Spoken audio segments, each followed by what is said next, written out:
Welcome to the Ringer NFL show. Sheil Kapadia here with Diante Lee and Steven Ruiz. Good to have you watching on FanDuel TV or listening on Spotify. We got a rematch. We have a rematch of Super Bowl 57. We get, I don't know, is it a classic? Close to a classic. Chiefs-Bills. Chiefs prevail. What else is new? 32-29 over the Buffalo Bills. And the Eagles blow out the Washington Commanders 55-23. So Jalen Hurts, Patrick Mahomes, Chiefs, Eagles. Here we go again from New Orleans in a couple weeks here. Diante, how are we feeling about this Super Bowl matchup before we dig into these games that we saw today? You know, it's funny, man. Like, as a lifelong Eagles fan, you know, my significant other was asking me, you know, why am I not happy? And I was like, you know, it's great for the Eagles to make the Super Bowl again, but I'm going on work, so it's not like I can really enjoy this the way that I like to. And by enjoy this, I mean sitting on the corner of the couch talking to absolutely nobody for 3.5 hours while the game is going on. And number two, I've already seen this. I've seen this movie before, so I'm not feeling great about the matchup in a couple weeks. But I will say, coming out of this weekend, we got all the drama I think we were looking for from the Bills Chiefs game, and I think that with the Eagles now, because of their offensive performance, we've now kind of opened the door to have some interesting questions about what this matchup might actually look like if both these teams are playing at their best, which is how they looked on offense on both the AFC and NFC title game. Ruiz, first impressions? Oh, I'm excited. I'm excited because we got this like offensive machine on one side in Philadelphia where it's almost too talented to fail. I think today we saw like the best version of it that we've seen all season long. It was kind of the version that you expected to see when they hired Kellen Moore. But now that we have this offense kind of humming along, and then you have Steve Spagnuolo, like one of the greatest defensive game planners in the history of the NFL playoffs, and he gets 2 weeks to prepare for it. Like, to me, that side of the ball is so fascinating to me. And then on the other side of the ball, you have Vic Fangio going up against the greatest quarterback of all time, potentially. So I know it's a boring matchup. I know people are tired of seeing the Chiefs. They're probably getting tired of seeing the Eagles in these big games, but it's probably the two best teams in the league all year long, and two teams, at least record-wise, and we've been reluctant to give these teams their flowers. But if you've been tracking by the standings all year long, we've kind of been heading towards this matchup. No doubt about it. I think the defensive coordinators really make it interesting with Spags on one side and Fangio on the other side. We'll be talking so much more about that. Chiefs are 1.5-point favorites according to FanDuel right now as we look ahead to that game in 2 weeks. But let's get to these games from Sunday. I feel like I just need to start by saying, I'm sorry, Buffalo. I'm sorry it happened to you again. Buffalo, I really thought it was going to be different this year. We talked about it a few weeks ago. I said, I feel like Lamar or Josh Allen is going to break through. And I feel like if you're a Bills fan, you're going to look at some opportunities in this game. Now, you could say that about any close game, a lot of these games that the Bills have played against the Chiefs in recent years. But offensively, a couple opportunities in the second half. Defensively, you just really struggled throughout. Ruiz, when you look at this from a Bills perspective, and you obviously giving the Chiefs the credit that they deserve for coming through every single time in this spot, where do you look at first? Like when you look at how the Chiefs won this game or how the Bills lost this game? I mean, if you're stepping back and looking at the big picture view, like, oh, we haven't gotten over this hump. Are we ever going to get over this hump? I know it's hard. It's hard especially after these two last games where you feel like you played them even and just kind of lost by fractions of a point per drive too. I think they lost this one, but it was 3.2 points per drive for the Chiefs and 3.2 for the Bills in this one, which was similar to last year. So like it hurts even more, but I don't know what you do. I think you just got to keep pushing. You just got to keep pushing. You just got to keep tinkering and adding and trying to get into a spot where you can defend these guys. I feel like they have gotten to that point. It's just been two unlucky breaks over the last two playoffs where they haven't been able to get over the hump, but they're there. I mean, they're good enough. It's a coin flip games back-to-back years, and they just happen to lose the coin flip. Maybe next year it comes up tails or heads or whatever you call it. Yeah, it comes down to me to like a few instances we got to talk about. And let's start with the Bills offense here, Diante, because fourth quarter, 22-21, they try for the I don't even know what you call it. Is it just called the push sneak or whatever with Josh Allen? The officials rule it. One official rules it a first down. The other official rules it not a first down.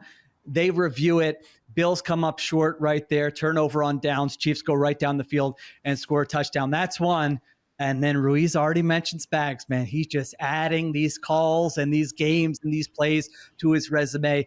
4th and 5. I really thought we were at least getting, a tie game, and then you see if Mahomes gets the ball one more time or if it goes to overtime. And I thought the Bills had a chance to win it there. It's 4th and 5. He dials up a blitz, gets home. I thought Josh Allen made an incredible play, given the circumstances, just to launch that ball downfield. Dawson Knox cannot come down with it. So I can throw you all these stats about, well, the Bills did, X, Y, and Z offensively, and they played a good offensive game. And it's true, but you're also facing Patrick Mahomes. And I thought those two plays specifically are the ones that Bills fans are going to be talking about next 24 hours, 48 hours, 6 months, 10 years, whatever it may be. 1,000%. And I think maybe the worst part of it, the most painful part of it for Bills fans is that they were the right decision in both situations, and they were good calls in both situations. I would say especially that last 4th down where they got blitzed and Josh Allen just basically kind of had to chuck the ball up. Even in that situation, when they gave you the over the head view, you saw Dalton Kincaid break wide open. Like Kansas City kind of busted the coverage with that deep crosser, but the pressure got home because it was so well designed. They disguised it extremely well. But I think just overall looking at this game, it kind of brought me back to what we were talking about in the preview show, right? One of the things I said was for Sean McDermott, if you're looking at this offense, this is probably the best built offense to contend with the team like Kansas City, but that secondary should terrify him in this matchup. And that's exactly how it played out. I thought they did a good job of stuffing the run for the most part. They gave up a couple explosive where guys are just breaking tackles, but I thought they did what they needed to control the line of scrimmage on both sides of the ball. But what happens when you can't touch Patrick Mahomes? And that's what we got tonight, was Patrick Mahomes was just in that zone. It was just like last year's AFC title game where you watch that opening drive and it's like, oh, okay, we're getting that version of 15 today. Probably bad news for the team on the other side. And it never ended. And I think that Andy Reid was having not the full complement, because I can only imagine what this offense would look like if Rashee Rice was healthy and available, but just having enough speed now on the field where when you're running these crossers, when you're running these pick routes, when you've got these guys in condensed splits, it takes so little for them to break them open. And I don't think that Buffalo did anything wrong from a coverage perspective. You lost your number one corner, and the guy who was a backup has been an issue for them since he's been drafted. And they were just caught in bad situations. I thought the times they called man, it was the right thing to do to call man. They were just running pick routes. It looked very much like what that Houston game was in the regular season, where it seemed like every time Houston got into a high leverage situation and they wanted to lean on tight coverage, Kansas City had the answer, or Patrick Mahomes made something happen with his legs. I thought that this might be, on the all-time list, this might be his best scrambling performance in his playoff career, even though you don't have as many explosive scrambles. I thought that everything he did was effective. His management of the pocket was great. This is the kind of game that makes him the greatest of all time. When you don't have the run game, you don't have a true number one receiver, your offensive line isn't really playing that well. They're just not getting pressure on you because you're you. And there's nothing that a defense can do to bother you. It speaks so well to who he is and how much he changes the math for defenses. And like you said, at the open to this, if you're Buffalo, you're kicking yourself, not because you did anything wrong, but just because you are another footnote in the greatest resume of all time right now. It's getting so hard. And just to update that stat I had earlier, to correct it, the Bills actually scored more points per drive than the Chiefs did in this game. The Chiefs just had 10 possessions to 9 possessions. Like, that's got to be so frustrating. And I think this is just like a kind of a freebie for Sean McDermott in terms of like his legacy or questions about his capacity to get this team over the hump, because I can't blame him for anything in this. And I've been kind of harsh on Sean McDermott, especially in the playoffs when he's gone up against these quarterbacks, and these top quarterbacks have just torched him. But I feel like Diante is right here. Like, they had the good calls on, they had a good plan. They probably had the better team and had the advantage when their defense was out there against the Chiefs offense. It just doesn't matter because number 15 is going to do whatever he has to take, or whatever it takes. Like, if it's 3rd and 5, he gets 6 yards. If it's 3rd and 8, he gets 9 yards. If the other team scores 29 points, he scores 32 points. Like, that's how they go 15-2 in the regular season, when the whole time we're thinking this team stinks and they shouldn't be winning these games. Well, it's probably because of Mahomes, and he's the best at his position, and he might be the best of all time. Yeah, let's take a break, come back. I want to talk more about Mahomes and Andy Reid, who I thought had a very good game as well.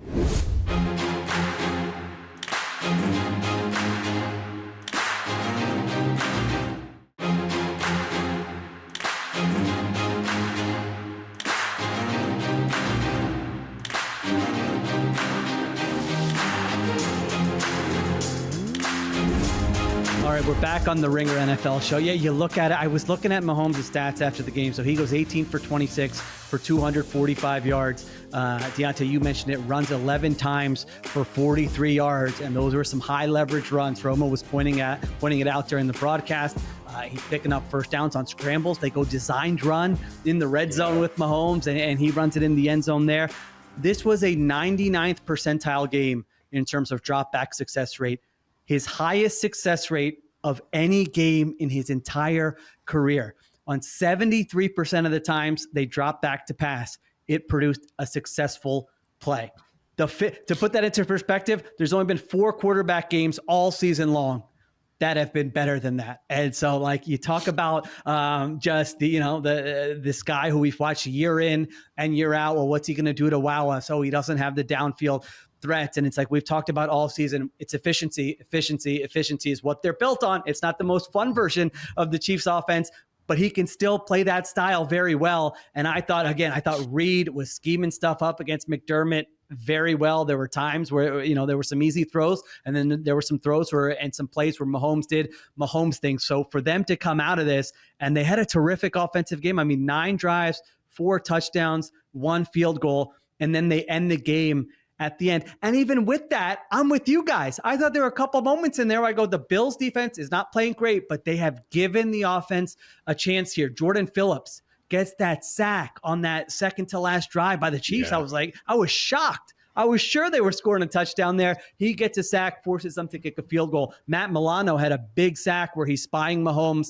and knocks him out of field goal range there. They forced 2 punts in the second half. So the Chiefs offense statistically and everything was so efficient, but I still came up when I'm watching it live, I'm going, the Bills it's not going to look pretty, but they're giving you some chances to still steal this game. Yeah. And it was kind of interesting to see how Josh Allen kind of reacted to this moment. I think there was a little bit of a concern, especially early on, that he was pressing. I know Tony what was going on early in that game? God. That was crazy. It was like 2018 Josh Allen came back to life. I don't know. It was like the worst moment for that to happen, but I do think he settled into the game and started. Yeah. And it was like, oh, wait, I'm one of the best quarterbacks in the NFL. Let me start playing like it. And I mean, I know he lost this game, and this is not going to, he's not going to have his legacy rewritten because of this. He finally got over the hump with Mahomes. That's what everyone's waiting for. But you just saw the talent take over down the stretch of the game. And like, even when like Kansas City's throwing like Tampa 2 at him, and this guy is throwing passes that you just don't see other quarterbacks make. Like, he's throwing to the second level with like 3 guys in the middle of the field waiting there, and they don't even have a chance on the ball because it's just humming by their ears. Like, I'm glad he didn't turn over the football, even though he put the ball in harm's way several times, because we don't have to come out of this game talking about his warts as a quarterback or his weaknesses and asking questions about like his capacity to win in the playoffs. I'm very happy that happened. He wasn't good enough to win today. He got outplayed by Patrick Mahomes, but sometimes you get outplayed by the best quarterback of all time. When the guy averages 0.6 EPA per play with a 70% success rate, it's kind of hard to outplay him. I was kind of floored by the start of this game. Yeah, I was so floored by the start of this game. But I think, like Steven said, where we ultimately landed once he was in a groove, I think explains a little bit of why we saw him look the way he looked early in the game. You could tell this wasn't like last year's divisional game where it was like, all right, we're just going to get the ball out your hand quickly, play it very safe. Let's just maintain possession. They clearly walked into this game like, if we're going to get to the Super Bowl, we're going to earn it by being aggressive. We're putting the ball in your hands. If you like a throw, take your chance. And that paid off later on in the game. They were able to get the ball downfield to Mac Hollins a couple of times. I thought that, him pushing the ball downfield now opens up space for him to work the ball underneath to Khalil Shakir, who I thought had a pretty productive day today. I think the only thing they were really missing offensively was the fact that you didn't see them get those ball-winning reps like they got in the regular season when they played this team from Amari Cooper, from Keon Coleman, when they were trying to take one-on-one chances against tight coverage on the outside. And I think that's okay because they've built an offensive infrastructure now where when that's not there, it doesn't break the continuity of this offense. Like you said, Steven, I mean, there's really nothing to say. This is like an A- game from Buffalo. The only difference between an A- and A+ is that Patrick Mahomes was Patrick Mahomes today. And he had the ball one more time than your quarterback did. I will say, though, the thing that was interesting to me was just I think the insistence on going for the sneaks on fourth downs. I thought every fourth down decision they made was wise. It was a little interesting to me when it got clear in the second half, like your guards are not moving these guys. When they're ready to anchor down and take away the space for the sneak, and Tony Romo pointed it out, which means that Kansas City pointed it out to him in the production meeting. Right. We know he leans left every time he wants to sneak, so they're loading it up. You could tell they were anticipating it. There were no offsides penalties from them today, so they knew exactly what that operation was and how to stop it. Again, this speaks volumes to Spagnuolo. This speaks volumes about Kansas City's defense, understanding the moment and how to rise to the occasion in these games. But at the end of the day, for Buffalo, what else are you going to do? Nobody else in the NFL stops this play. It just so happened to be in the conference championship game, the one team who you can never get over the hump against, you still cannot get that winning edge the way you do against the 31 other teams in the NFL. But that's what this defense does. That's what this coaching staff does, especially on the defensive side, especially with Spagnuolo making the game plan. It's like they take away these edges that you find, which is another reason why I'm excited about this Eagles game. Because guess what? This concept, this defense against this play is going to apply to that matchup as well. And I mean, Spagnuolo is such a weapon for them, and it's so easy to discount it during the regular season because you're not really locked into the game plans like week to week. You can have a game plan that's good, but you're not really like, oh, I put my heart and soul into it because it's a playoff game. If we lose this, we're going home. Like, you get a better effort game planning wise from these guys in the playoffs. It's more focused. It's more concentrated. They have more data to work with, more film to work with. It's when you see the best of these coaches with Spagnuolo. Belichick is probably the best defensive mind of all time. He was a defensive coordinator with just as many impressive game plans as him. But under Belichick, it's Spagnuolo. And I don't even think there's an argument at this point, especially if he pulls off this Super Bowl in 2 weeks. I was just thinking that when Diante's describing that during the production meeting, they probably said something. It's like, all right, that's one thing. But I'm sure other coordinators this season have had the same read on it. But what are you going to do about it? The guy's a monster. It's an unstoppable play. And they came up with something to make it difficult. The one where he flies over the top and fumbles. I mean, when you're making them do that on their go-to play, that's already a victory. Not only the one where you – what did you think on the one where he got stopped? Did I was going to strongly that I thought he got it. I didn't feel like 100% about it, but watching live, I thought initially that he got it. It was just so hard with the replay, and those replays are always misleading because they don't have the right angle. I feel like you need a pylon cam in every situation. I don't know. Maybe we can get that somehow. I mean, they do have chips in the ball they can track them, but listen, this is just a startup league, Ruiz. I don't think they have the resources to be able to figure out that. Give them, they can't 10, even 20, do grass. We got to give them time. They can't even do natural grass. But my favorite headline coming into the weekend was that the NFL is considering expanding their expedited replay. What conversation does there even need to be had here? It's 100% better. I will say, and I was saying this pre-show, I'm glad that the game played out the way it did, and it was a high-quality game, so we don't have to spend time on the officiating. This is my one critique, and I've noticed this sometimes in high-leverage situations from officials. They kind of took the coward's way out with that sneak, where they didn't make a clear declaration before they said they were going to review. And I was like, usually when that happens, it kind of leans defense because you're not going to be able to locate the ball. And that ultimately was the issue. Yeah, I think he got it as well. But I think that the margins were so tight. If you didn't see any Brown poking out ahead of the line to gain, they were probably not going to give it to him unless they had already made that call. So I kind of figured that they went with the safest decision, which is we can't see the ball. It's not clear. Let's just say he didn't convert it and change possessions there. Yeah, but as for the other one, the one where he goes diving over and fumbles, we've been talking about how the Bills have set up their offense so Josh Allen doesn't have to play Superman. It's kind of fitting that the Chiefs kind of forced him to be Superman on that play, to fly through the air, and he fumbled the ball. But that's just what Spags does, man. He makes you play left-handed. And sometimes he takes away your left hand too, and you just have to figure out another way to play. I would give him credit for doing that. I feel like in more subtle ways, they took away some of the RPO stuff, the cheap, easy passes on first down that we've been celebrating the Bills for all season long. They didn't really have that in this game. And I thought that just made Josh Allen's degree of difficulty a little bit higher in this one. And that was enough to make the difference. He didn't shut down Josh Allen, but you're never going to shut down Josh Allen. And if you have Mahomes playing like he did, if you just contain him a little bit, then that's enough to get you back to the Super Bowl. Yeah, I think enough is such a great word. And I think Spags, that describes the Chiefs. It's the whole team, yeah. Yeah, they kind of all know what is going to be enough? What do we need to do in this specific moment? I love that Spags just goes for it in those moments. He doesn't turtle. Like if he's on the fence about what he's going to do, he's going to go for it. He calls that blitz he called. He fooled Romo. Like if you go back and listen to the call, Romo's like, "Oh, they're coming. Oh no, they're not coming. Oh wait, they are." And he's like watching it. Nothing else on his mind. He would have cooked Romo in that situation too. Romo would have added another ugly moment to his playoff resume on that one. We could tell from the booth commentary. I'll give Spags credit there. When you're confusing the broadcaster, a former quarterback was watching that at the time. How's the quarterback supposed to figure that out? Right. I mean, again, I was still amazed that he even got that ball downfield. I was just standing up with like my jaw dropped. I'm like, wait a minute, is he going to complete that pass? Oh, so close. Enough is the key word. Bills 87th percentile game in terms of EPA per drive, their offense. I'm not even going to repeat the numbers I gave on the preview pod from what they did last year. Bills fans are like, wait, what? We didn't realize our offense was that efficient last year. I would have rather gotten a stinker in this game. I would have rather gotten blown out. This is so much worse, especially 2 weeks in a row. But back to the Spags thing. We need assistant coaches in the Hall of Fame because Spags needs to be a Hall of Famer. I'm sorry. If we're making Eli Manning a Hall of Famer, and we probably are, then Steve Spagnuolo deserves to be in the Hall of Fame because he got Eli that first Super Bowl ring.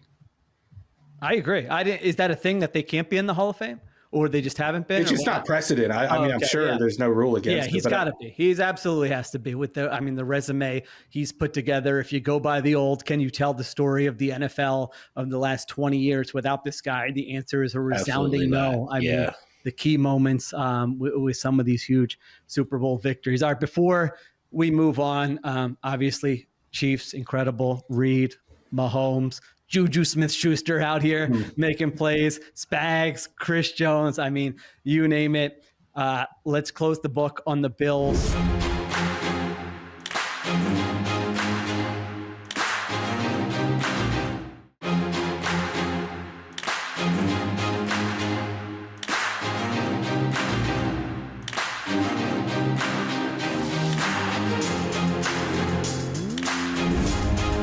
We are back on the Ringer NFL show. Eagles 55, Commanders 23. Eagles score 8 touchdowns, the most by any team in a playoff game in the last 25 years. The offensive showing that I think Eagles fans were wondering all season, does this version of the Eagles actually exist? It showed up today, and they are back in the Super Bowl for the second time in 3 years with the rematch. Diante, you look at this football game and what the Eagles did against Jaden Daniels and Washington. What stood out to you?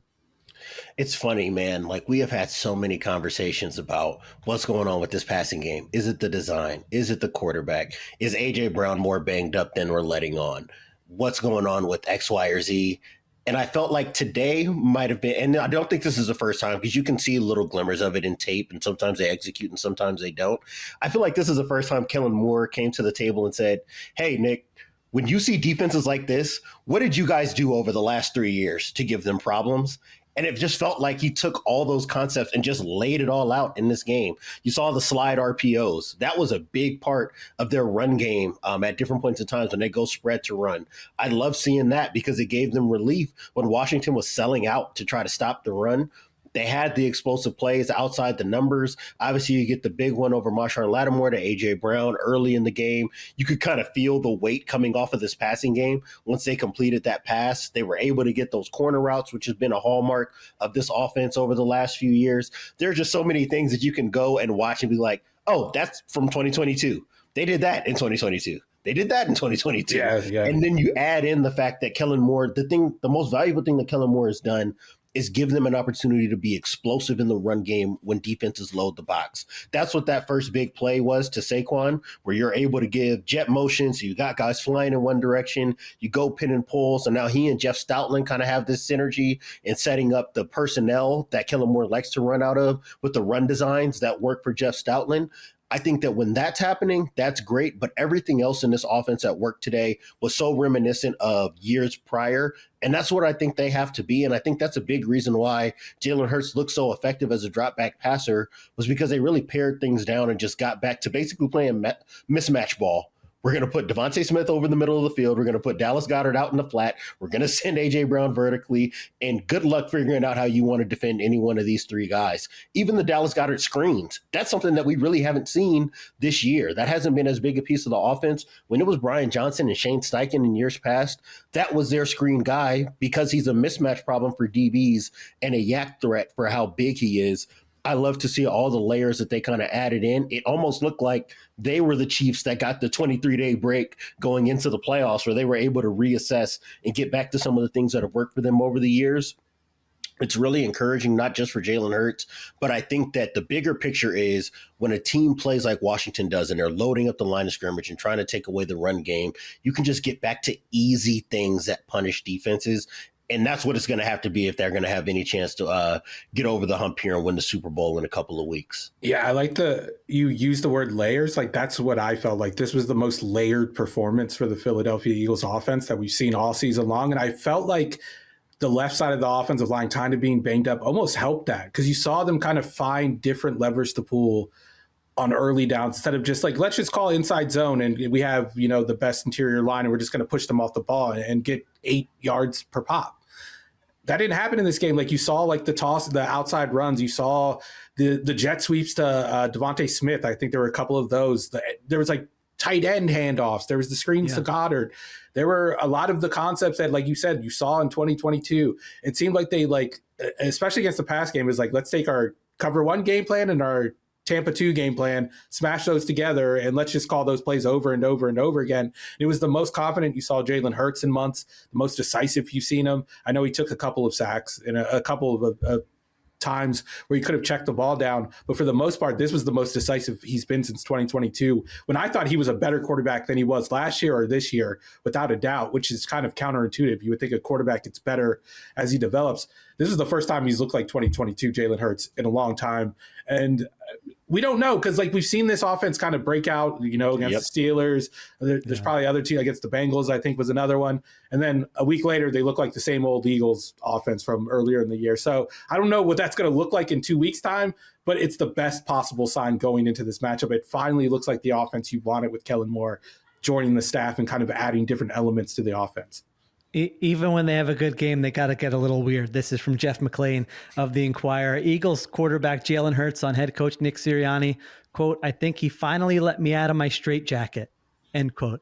Asked later to clarify, Hurts passed, but seemed he was referencing offensive constraints on him since the bye week. But I'm with you. It's actually fitting because they're going into a rematch against the team they played in the Super Bowl in 2022. And this offense looked like you watch that Super Bowl against the Chiefs and you thought, all right, they can build on this. Is, Jalen Hurts has this in him. He doesn't have to carry the entire offense, but he absolutely can be an efficient quarterback. You add that with the run game, with the offensive line, this should be a top 5 offense. It wasn't a top 5 offense this year. You look at DVOA or whatever you want to look at. It was 11th, 12th, 13th. In this game, he goes 20 for 28 for 246 yards, accounts for 4 touchdowns when you take the rushing into it. Like Ruiz said, takes 2 sacks, no turnovers, hasn't turned the football over in the playoffs. This was a 95th percentile game for a quarterback this season based on EPA per pass play. And for their offense, this is their best offensive performance since Super Bowl 52 against the Patriots. So it has been a weird team. Like I was ready if they won this game. I had my takes ready. Like this is just a bizarro team. This is a throwback team that's going to run the football and their offensive line's going to dominate and they're going to win with defense. And, it's kind of like one of those old great college teams from 15, 20 years ago where you're like, I'm not sure about the passing game, but it might not actually matter. But then in this game, the way that game starts was so telling. The Commanders 18-play drive where they take like half the quarter off the clock, but I don't think they had a gain over 7 yards. Everything felt tough, but they're converting 4th downs, 3rd downs. Eagles get the ball. First play, Saquon Barkley, 60-yard touchdown. All right, Commanders, you're back on the field. Like that kind of spoke to a little bit of the mismatch, Diante, that there was just from like a talent perspective, the Jimmy's and Joe's perspective in this matchup. 1000%. I thought that was evident, from that first drive. I mean, really in the first half, right? Because Philadelphia was moving the ball without problem. It was just at the time of possessions and the number of plays were all out of whack because Philadelphia was hitting big plays. And then obviously the turnover margin became a factor after that opening drive for Washington. And I think that we probably would have been having this conversation about Washington a week ago if Jared Goff doesn't wet the bed with all the interceptions, right? Like, because it looked worse last week for Washington's front up against Detroit's offensive line, who was healthy and whole, and they're just a different kind of beast in terms of under center run game against a Washington defense that probably is a little bit better built to deal with an offense like Philadelphia's, where you get more spread out, more zone read, where they can kind of bring guys from different angles and use stunts and twists to try to get guys through. I think that for Philadelphia, you needed to see that they could run the ball like this when your starting center has a bad back and didn't play for the entire first half, and that his backup, or what would have been the starting left guard, and Landon Dickerson, who takes his place, has to leave the game at halftime. And you see Tyler Steen is able to step into the game, and he did have some issues. I think that this offensive line in general throughout the postseason has kind of had some uncharacteristic issues dealing with pass rushers, dealing with stunts and twists. But they were prepared. You could kind of hear on the TV copy where, somebody's tapping Jordan Mailata, or Jordan Mailata's tapping a guy like, hey, they're about to run that game. They're about to run that twist, or here's what's coming. Saquon Barkley is, in Jalen Hurts' ear trying to tell him not to check out of certain runs. And I think that, to me, that kind of speaks to this offense understanding its identity. And just like last week, when you see those big runs against the Rams, they know when they've got a team that just can't hang with them in the phone booth. And when they're able to get into that mode and mash you, what it does to set up the rest of this offense, that's what you wanted to see. I think that not only is it true what Steven and I were saying about them borrowing from different parts of this offense that have existed over the years, this is how you utilize the gravity that Saquon Barkley has as a runner. When you know that defenses have to sell out to take him away, this is how you make the most out of your passing offense around him. It doesn't always have to be under center play action. It can be RPOs. It can be quick passes. It can be screen game. It can be taking those one-on-one shots. I don't know what to make of that quote you gave me from Jalen Hurts and Nick Sirianni. It makes me very excited to see if this team does win a Super Bowl, what that Lombardi Trophy presentation is going to look like with those two being next to one another, assuming he'd be a Super Bowl MVP. But I do think that if they really are opening up the door for him to take those chances down the field and he feels confident in it, that makes this a different version of this offense, even if it doesn't look as explosive and efficient in the passing game as it did at its best today. It's kind of hard to take that comment seriously because we've been watching the film and there are opportunities downfield that he's just not taking unless, like, I don't know, he's being instructed not to throw those. I sincerely doubt that. Just seems like he's been told, don't turn over the football, and he took that to heart a little bit too much over the course of the season. Yeah, I think Jalen's got a little bit of petty. I think he's got a little bit of extremist in him. And I think that if you told a competitor like him, hey, don't turn the ball over, he might be the type to say, oh, okay, well, you told me not to throw the ball. I saw a guy over there. I'm not throwing the ball. I can see that, especially given what we heard about where their relationship might have been ahead of training camp going into this season. Should we talk about the tush push, the palpably unfair act? Yeah, let's take a break. We come back. We can talk about that because I had never seen that before. We'll talk about that, and we'll talk about where the Commanders go from here after sort of their dream season comes to an end.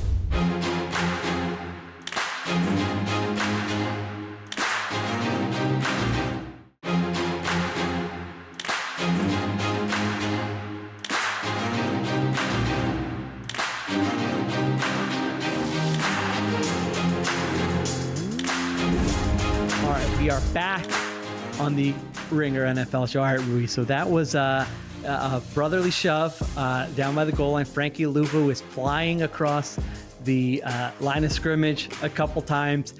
I didn't know this was a rule. I knew it was a rule that you could get the more significant penalty. But then when they said that if you do it again, we can just award the team the touchdown, I had no idea that was even a thing. What did you make of that sequence? Yeah, like, I had heard of it because in 2016, the 49ers intentionally held the Saints like on a play before the half. And like after that happened, I'm assuming Sean Payton complained to the league because like days later, the league kind of reinforced the palpably unfair act rule. And like, we're like, if teams are using strategic penalties, I don't think Washington was doing it on purpose. I think they were just trying to time the snap and realized, hey, if we get called for a penalty, we lose 12 inches. We don't really lose that much around the goal line, and they can't get an automatic first down. But teams have kind of weaponized that loophole by, holding to waste clock out, so a team can't, go for a touchdown at the end of the half. So the league did adjust the rule because of that incident in 2016. Just another example of Chip Kelly kind of helping the Eagles down the line, because Chip Kelly was the coach of that 49ers team. There you go. Yeah. Little history there.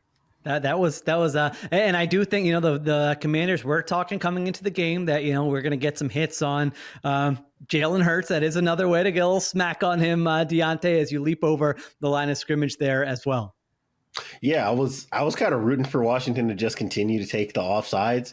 Honestly, if I were a player, even if Dan Quinn had said no more offsides, just let them run the play, I don't want 900 combined pounds rolling me up if I play like 3 technique or if I'm a nose tackle in these touch push situations. I'll just jump, take the points. I'll save my body. Our season's probably over anyways at that stage.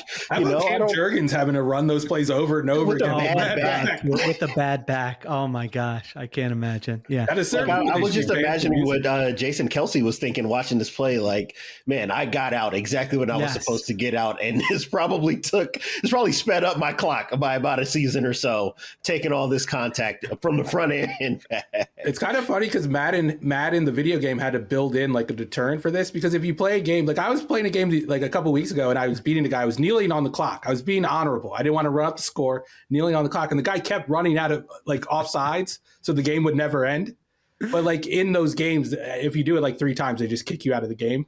They call it excessive grieving. So like the NFL, I feel like took a cue from that and it was like, all right, this is a viable strategy.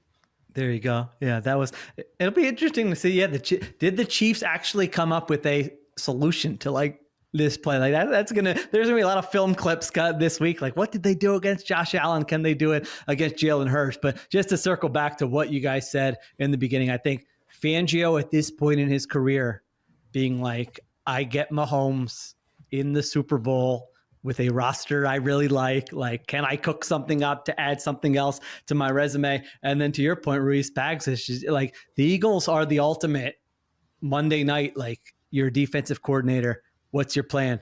Saquon, AJ Brown, Devontae Smith, Hurts in the run game, their offensive line, Dallas Goedert. Like, all right, what are you going to do? So I think that those will be the storylines that build up here over the next 2 weeks. All right. Let's flip it to the Commanders. Commanders have a great season, exceed all expectations, but Ruiz's point earlier is a good one, that sometimes you have a great season and you don't build on that great season the next season. Success is not linear. We saw that with CJ Stroud this season. So I think this is the most fun type of season when you have low expectations, your team comes out of nowhere, goes on a run, has a phenomenal rookie quarterback, and you're all excited. Diante, when you look at this Commanders team, do you feel good that they'll just add a little bit more and they're going to be like in the mix as a true NFC contender next season? Or how do you kind of view their next season, the next few seasons here for them? I mean, if the Texans in 2024 didn't happen, maybe I feel a little bit more encouraged. And that's not to say that this is the only example of it. It's just that that's the one that's been in our face all year, right? Is the idea of encouraging quarterbacks, maybe ceiling raising quarterback, gets on the precipice of being able to compete in a playoff environment. We see even more results with Washington, right? Because they win a couple of playoff games. It is easy to assume that you're just able to spin this right around, and in 2025, you'll be in contention for the division again, and then being able to make another playoff run. There are still a lot of holes in this roster that they've got to address. The Dan Quinn defense over time, everywhere he has been, for as much as I love and respect the style of play that he tries to employ, usually goes in the wrong direction after it peaks. And I would say that this is probably about as close to maximizing their defensive personnel as they could have asked for this year. And Stevens has said it about players, and the same thing exists for coaches. For Cliff Kingsbury, this is a do it again thing. Like, awesome that you didn't crater in December and January this year. I want to see that again. I need to see you add something else to Jaden Daniels, because it was hard watching this game, not feeling like this entire playoff run has just been so reliant on Jaden Daniels to kind of solve problems for them. And especially today when Philadelphia, you could tell they were selling out to make sure they didn't give up anything in the run game and that they trusted that they could get home with 4. Now your receivers aren't separating against these tight, matchy type of coverages. Your offensive line is struggling to deal with the interior. Obviously, if Sam Cosmi is available, I know Tyler Biadasz was basically banged up all game and then eventually I think kind of succumbed to his injuries and had to come out for a bit. But they've got to build on either side of the ball, one way or the other. They're going to have to lean hard in the direction of building up the ancillary pieces that are going to make this stuff work. Otherwise, this could very easily turn into an unbelievable rookie season for Jaden Daniels, followed up by hanging around 500 and, it looking like teams have a better answer against him.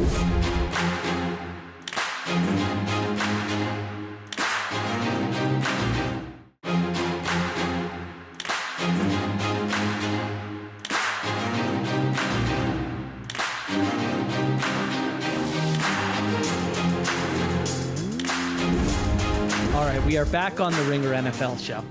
Where do we start? I'm just going to start with a sentence. Cowboys hire Brian Schottenheimer. Diante, your thoughts? I'm as dumbfounded by this as I was after the AFC divisional round when Baltimore lost to Buffalo. I don't get it.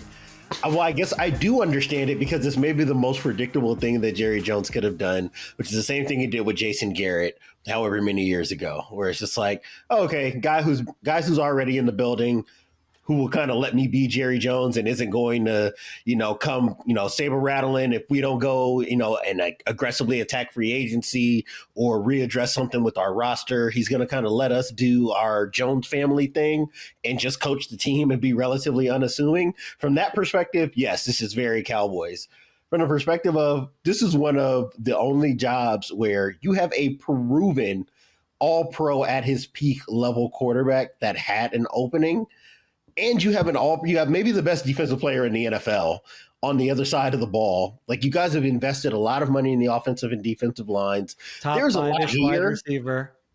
Exactly. There's a lot here where if it wasn't for Jerry Jones, people would have been falling over themselves to have this job. Why would Ben Johnson not want this job? Other than, the fact that you're going to have to deal with the Jones family and kind of the volatility and uncertainty that comes with dealing with that ownership group. I don't know. I can't wrap my mind around it. And I think maybe the worst part about it and the thing that most reflects the way that I'm feeling right now was Jerry Jones's like backhanded compliment of all backhanded compliments, where he calls his new head coaching hire, hey, they used to call you a career assistant. Basically said like you were never in, you were only as good as your father's name allowed you to be to hang around the league, but that's no more. I've made you a head coach now, as though that's some crowning achievement. That I don't think that's the framing that the Schottenheimer family was looking for when he was named head coach. It's funny how this league works because Mike McCarthy is responsible indirectly for Schottenheimer having this job when Marty Schottenheimer is the one that gave Mike McCarthy his first NFL job.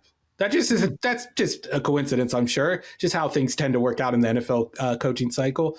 But I'm with Diante. I'm at a loss for words. Like, the only explanation is that this isn't a attractive job for coaches. And when you look at like their hiring track record over the last decade, 2 decades plus, it's really been the case. Like, Bill Parcells was the last real marquee coach to come to this team. And Bill Parcells didn't have like the best reputation coming off that Jets stint. He was available back then. Who else they hired? They hired Wade Phillips, who was a career coordinator before that. They hired Jason Garrett. Like, he wasn't a guy that everyone was like seeking after. And then they hired Mike McCarthy, another guy that was let go and thought of as a retread. So I just think this is just more of the same for the Cowboys, and I don't expect it to get any better for any reason. I don't know what Brian Schottenheimer brings to the table that wasn't already there under Mike McCarthy. Yeah, I mean, to me, it's just Jerry Jones is shopping in a different aisle of candidates than the rest of the NFL. He wants somebody who he's comfortable with, who is going to be comfortable in that environment, to what Diante said, where it's a very specific environment where Jerry Jones is the show. Jerry Jones and his kids run the show. Jerry Jones explained it in Landman, that clip that was circulating. I just finished it, the series last week. First of all, Jerry Jones can act. I'm just saying, if he wants to leave I was like, it was great delivery. My wife made me pause it, and she's like, what was that? She's like, he was unbelievable in that scene. I'm like, I agree. He was fantastic. He laid it out. He decided at some point in his life he was going to work with his kids. And you know what? It didn't matter if that was the best way to do it or not. He was going to see his kids every day. They were going to run the show. And, who might argue as a father that that's a bad way to do it? So I think that's what he wanted. He doesn't want to pay a crazy amount for a head coach at this stage of his life. And he wants someone who he's comfortable with. And Brian Schottenheimer just fits in that exact mold of those coaches that you guys just mentioned. So that's it. If you're a Cowboys fan, I'm sure it's very disheartening where you're seeing these other organizations actually try and prioritize winning. They might fail. Like Ben Johnson might stink, but at least if you're a Bears fan, you're like, all right, I understand. We're taking a swing. He has upside.